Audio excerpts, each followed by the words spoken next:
Muito bom dia, pessoal. Meu nome é Thiago Ramos. Estamos aqui iniciando mais um programa Nova Era. É um programa espírita, é um programa que tem um incentivo, da AME Divinópolis, Aliança Municipal Espírita. E hoje nós temos um assunto bem quente, para iniciar a nossa semana, iniciar o nosso dia, esquentando esse nosso diazinho frio. Nós temos o prazer enorme de receber aqui o nosso amigo, o nosso companheiro Jomar Gontijo. O Jomar Gontijo, ele é militante no movimento espírita de Divinópolis. O Jomar Gontijo, ele é engenheiro, ele é mestre em educação, professor universitário, tem uma bagagem extensa no movimento espírita divinopolitano. E ele vai nos falar hoje, Jomar, de um tema palpitante, de um tema que está aí nas mídias todos os dias. E nós vamos conversar um pouquinho e saber qual é a visão que o espiritismo tem acerca da corrupção. Jomar, muito bom dia. Bom dia, amigos, todos que estão nos ouvindo. É uma alegria estar participando aqui pela primeira vez do programa Nova Era. Ótimo. Jomar, para a gente iniciar, então, qual seria a visão que o espiritismo tem acerca da corrupção? Bom, nós podemos analisar a corrupção em dois sentidos. Primeiro, a partir do momento que o planeta Terra está vivendo, que tem até a ver com o programa, com o nome deste programa Nova Era. Nós estamos num período de transição planetária. O Espiritismo diz que o planeta também vai evoluindo, de uma situação primitiva até chegar numa situação de felicidade. Nós estamos saindo de um mundo de provas e expiações, que é um mundo ainda relativamente primitivo, nos primeiros estágios, e passando para um mundo de regeneração, que já é um mundo bem melhor. Então, nós estamos numa época de transição planetária. E nessa época de transição, é dada a oportunidade de vários tipos de espíritos reencarnarem no planeta Terra para terem aí as suas últimas oportunidades de regeneração, de melhoria. E é claro que esses espíritos nem todos conseguem passar com sucesso nas suas provas, naquilo que ele escolheu, que ele planejou para a própria vida. Alguns espíritos ainda acabam caindo nos erros de suas vidas passadas, Porque o espírito, ele vai evoluindo, ele não passa assim de um espírito ignorante, simples, para um espírito, vamos dizer assim, angelical, com toda a sabedoria, com toda a bondade. Ele vai evoluindo paulatinamente ao longo das suas vidas. E o que acontece? Muitas vezes o intelecto avança, a humanidade como um todo, ela avança tecnologicamente, na ciência, que é o que aconteceu no planeta Terra. Nós evoluímos muito, estamos chegando já na regeneração em termos de tecnologia, em termos de conhecimento, mas a moral não chegou ainda. A moral está um pouco atrasada e muitas vezes isso acontece, evolui-se primeiro no intelecto, em conhecimento, e depois a moral vai encaminhando junto. Então, nós estamos passando essa fase de transição planetária, onde esse tipo de coisa é comum. Só para você entender, é mais ou menos quando se faz uma reforma de casa. Você já fez reforma na sua casa? Eu já fiz muita mudança de casa. E aí, Tiago, a questão da reforma é o seguinte: geralmente o ideal é você sair da casa e fazer a reforma. Nós estamos morando na casa e fazendo a reforma. Então, realmente parece uma bagunça, mas não é uma bagunça. Entendo. Jesus está no leme e o barco continua avançando. A gente pode até comparar também, Jomar, a um nascimento, Como você disse, é um nascimento de uma nova era, É até uma brincadeira com o nome do programa. E quando eu costumo falar dessa forma, Se você vê, por exemplo, algum desavisado passando por uma sala de parto e escutando lá uma mulher tendo aquele, né, tendo um bebê, um parto normal, por exemplo, e dando aqueles gritos, né, que são inerentes. Se ele não souber do que está acontecendo, ele vai achar que aquilo tem uma certa anarquia ali dentro. Quando está acontecendo uma das coisas mais bonitas, que é o nascimento de uma vida. Então a gente pode estar passando por esse momento de que está nascendo uma nova era e a gente está indo nesses estertores, né, dessa era que está iniciando. Mas e que você disse, Jomar, que às vezes o intelecto avança e a moral fica para trás. Seria esse, então, um dos motivos que leva o indivíduo a ter atos de corrupção? Porque essa é a pergunta que eu iria te fazer. O que leva o indivíduo a ter atos de corrupção? Na verdade, o principal fator que está ali, ainda na essência, se você for procurando a causa, é o egoísmo. O egoísmo é uma das maiores chagas, né, do espírito humano, digamos assim. Sim. E ele é responsável por muitas coisas, inclusive a corrupção, que é o ato de corromper ou o efeito, né, de corromper. Então, o que acontece? O egoísmo, a pessoa só pensa em si. Sim. E algumas vezes até estende um pouco o egoísmo para um egoísmo familiar, pensa em si, seus filhos, a sua família. Sim. E esquece que, por exemplo, quando você desvia recursos públicos, que é o tipo de corrupção que está mais na mídia, ele está tirando leite das crianças, ele está fazendo com que a saúde seja ruim, ou seja, ele não está pensando no público, em todos. Porque esse dinheiro que ele está roubando, que é o nosso dinheiro, que junta tudo lá e vai promover a saúde, vai promover a educação, ele está desviando para ele está pensando só em si, está pensando só em sua família e não está tendo consciência, ou tem consciência, e mesmo assim o faz por causa do egoísmo, de um mal muito grande que ele está, em consequência, realizando. Então, o principal fator é um egoísmo, né? E essa questão de não se sensibilizar ainda que nós todos somos irmãos. Né? A caridade, como ensinava Jesus. Ótimo. E esse egoísmo, Jomar, que você disse, ele é inerente a todo ser humano, né? Ao espírito, de uma forma geral. Então, tanto a classe política, tanto aqueles que gerenciam, né, grandes quantidades financeiras, mas ele também é inerente ao espírito que está lá no capilar da sociedade. Né? Então, a minha pergunta seria nesse seguinte: como que o espiritismo interpreta essa corrupção, tanto a nível macro, né? Questões políticas, nas grandes instituições, e também essa corrupção a nível micro, né? Essa corrupção nossa ali, lá bem mesmo no capilar da sociedade. Como que o espiritismo interpreta isso? Nós podemos entender também, Tiago, de duas formas. A primeira é verificando a questão moral, a questão da consciência do indivíduo. E aí, o espiritismo, como Jesus, ele é muito drástico, ele é muito sério nessa questão. Primeiro, é importante esclarecer para o amigo telespectador que a moral espírita, ela é uma revivência da moral evangélica, da moral de Jesus. A moral que está lá nos evangelhos, reinterpretada pelos espíritos, que leem Jesus de uma forma diferente. Né, em alguns detalhes. Na essência, é o mesmo que leem também as outras religiões cristãs.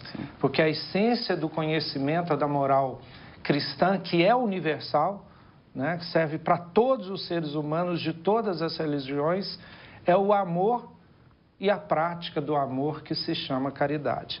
Então, Jesus tem um momento que ele fala assim: se você pensou, se você desejou a mulher do próximo, você já traiu. E aí a gente fica assustado, mas não pode nem pensar, então peraí. Está todo mundo pecando, né? Então, mas o que Jesus quis dizer é o seguinte, que se você pensa, só está faltando a oportunidade. Não é isso? Se houver a oportunidade, o fato acontece. Então, o seu estado evolutivo é o mesmo estado evolutivo de quem pratica. Só te faltou oportunidade. Então, o nosso pensamento, ele nos diz daquilo que somos. Se nós pensamos, nós podemos fazer. Então, agora, se eu penso e sou capaz de refletir e não fazer, já é um passo além. né? Já é um passo que eu já estou lutando contra uma natureza que eu tenho. Quando a oportunidade lhe é dada. Quando a oportunidade lhe é dada. Então, a gente vai avançando passo a passo. Então, por exemplo, se alguém tem a capacidade de verificar que recebeu um troco errado na padaria e aquilo lhe privilegia, e ele é capaz de guardar esse troco, ficar caladinho e não falar nada, se chegar uma oportunidade dessa pessoa desviar alguns milhões de reais da merenda escolar, por exemplo, ele pode parar. Sim. Então, no aspecto evolutivo, né, que é o mais importante perante as leis divinas, essa pessoa está no mesmo estágio que estaria, por exemplo, um desse político corrupto que está aí sendo investigado pela Lava Jato. No entanto, existe a segunda análise, Sim. que é as consequências, né? Porque quando você está desviando apenas o troco de uma padaria, você provavelmente está prejudicando só o caixa. Sim.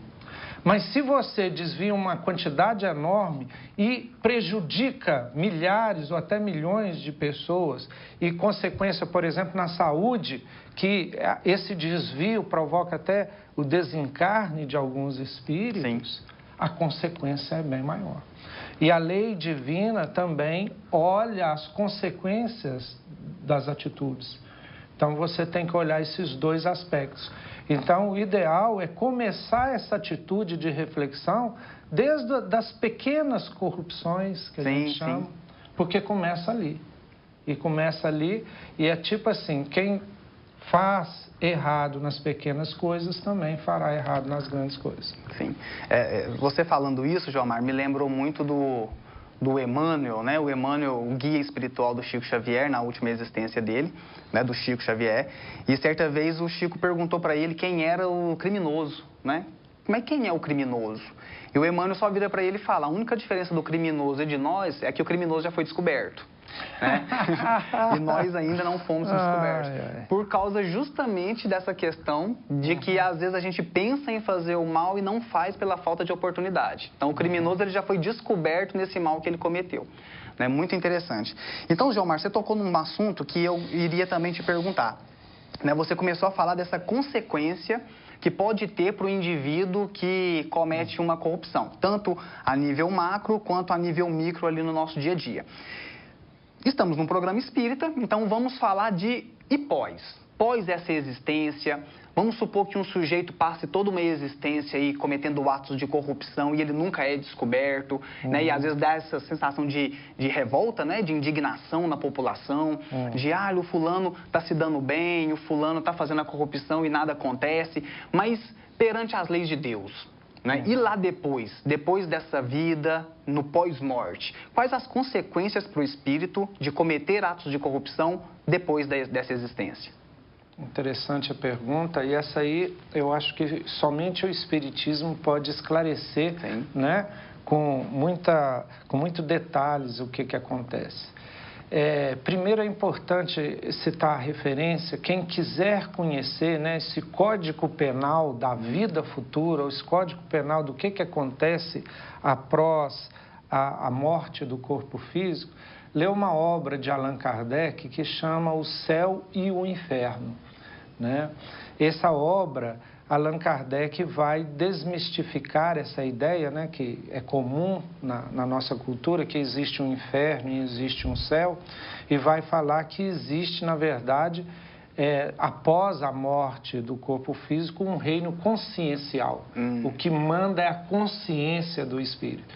Então, Kardec, né, igual um descobridor de um novo mundo, ele começa a entrevistar os espíritos, né, que morreram, desde aqueles mais antigos até gente que morreu há pouco tempo, na época dele, né, mais de 150 anos atrás, e ele tinha toda uma equipe que o ajudava a fazer essas entrevistas, para exatamente responder essa sua questão. Como é que ficam os espíritos? E tem desde espíritos que estão numa felicidade muito grande, porque sentem-se felizes consigo mesmo, sentem-se vencedores, ou seja, realizaram o plano que eles tinham para realizar dentro da vida, né?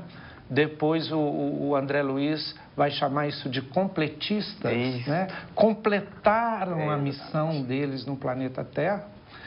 E aqueles que estão numa situação mediana, né? Que estão numa situação que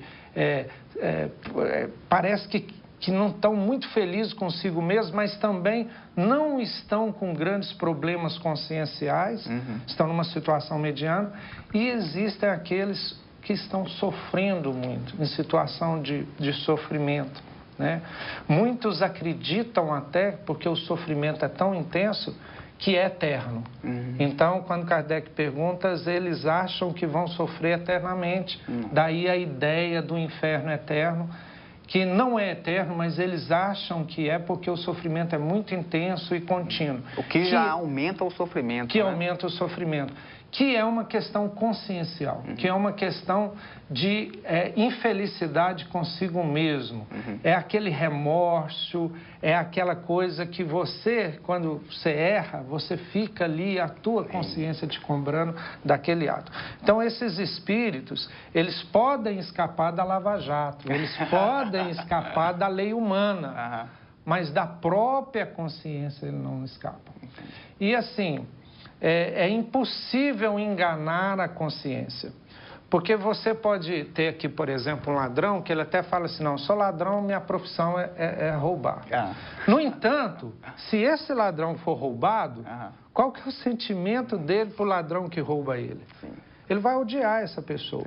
Então, a consciência, ela funciona assim. Jesus nos ensina isso também. Da mesma maneira que você julgar o outro, você vai se julgar. Então, o ladrão, ele pode estar bem com ele aqui, achar que isso é a profissão dele, não ter problema consciencial, mas se um ladrão roubar, como é que ele julga um ladrão? Ele julga muito mal, com ódio, com raiva e tal. Isso é o que a consciência vai fazer com ele. Sim. E a consciência no mundo espiritual, essa informação é de André Luiz também, ela é muito mais, 10 vezes maior do que aqui enquanto encarnados. Nossa. Porque aqui ela é como se fala assim... a carne, né, a matéria, parece que obscurece um pouco a consciência. No mundo espiritual é ela que manda, né?